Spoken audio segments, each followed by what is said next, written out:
யூனிவர்ஸோடைய message பார்ப்போம்.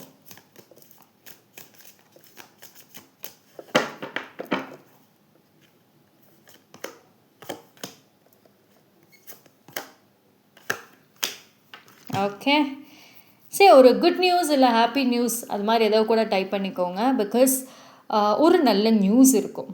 ஓகேவா? So பார்த்தீங்க அப்படின்னா, நீங்கள் உங்கள் ஃபேமிலியில் இல்லை உங்கள் லைஃப்லேயே ஒரு செலிப்ரேஷனே கிடையாது ரொம்ப நாளாகவே. பட் ஆனால் திடீர்னு அந்த செலிப்ரேஷன் அப்படிங்கிறது வரும். ஒரு சில பேருக்கு பார்த்தீங்கன்னா உங்களோட ஃப்ரெண்ட்ஸோ ரொம்ப லவ்டு ஒன், அதாவது அது அவங்க வீடு ஃபங்க்ஷன்னாலுமே அங்கேயுமே நீங்கள் உங்கள் வீடு மாதிரி தான் இருக்கும். உங்கள் வீடு ஃபங்க்ஷனுங்கிற மாதிரி தான் ஆச்சு அதுவுமே. ஸோ அப்படியும் கூட வந்துட்டு சான்சஸ் இருக்குது.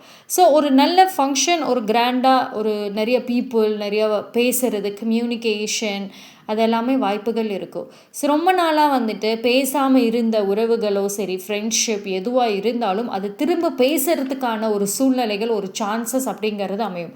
ஸோ இந்த இடத்துல வரக்கூடிய டேஸில் ஃபர்கிவ்னஸ்ங்கிற வேர்டு ரொம்ப முக்கியமாக இருக்கும். மன்னிக்கிறதுங்கிற வார்த்தை வந்து ரொம்ப முக்கியமாக வந்து ப்ளே பண்ண போகுது. தேங்க்யூ.